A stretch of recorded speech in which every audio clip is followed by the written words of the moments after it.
2 ዓመት ዝዋይ ባቱ ጥምቀትን ለማክበር ሄድን።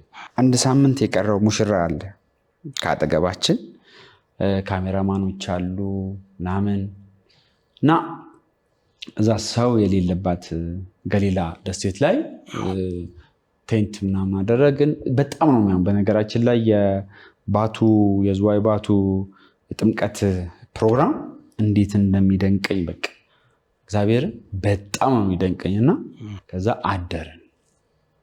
ከትላንት እንደ ትላንት ጀምሮ ሰውየው ልጁ የሚነዳው ልጅ አላማረኝም። በቃ ሰው ሁሉ አላማረው እና በቃ ግዴታ ስለሆነ ነው።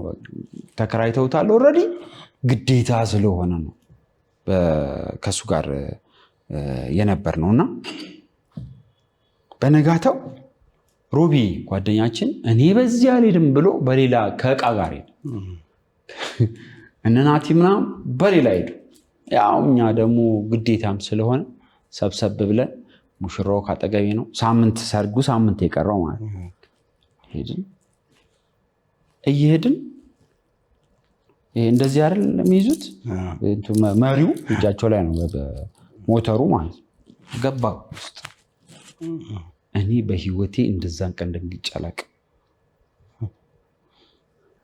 መድኃኔዓለም ነፋስ ይመጣል ይዞ ይሄዳል፣ ነፋስ ይመጣል ይዞ ይሄዳል። መጨረሻ ላይ የት እንደወሰደን ታውቃለህ? የወፎች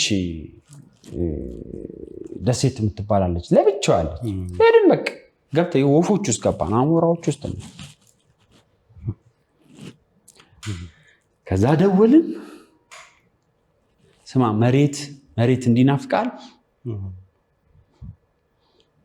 መሬት ናፈቀኝ። ሙሽራው ጌታ ሆይ እንዴት ልታረገኝ ነው? ሰርጌን ሳልውል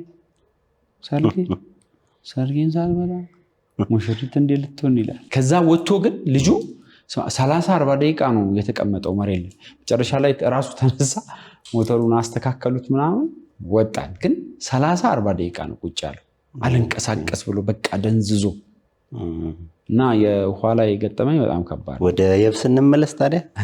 የብስ ላይ እንቆያ፣ ባህር ላይ ቆያ። ስማ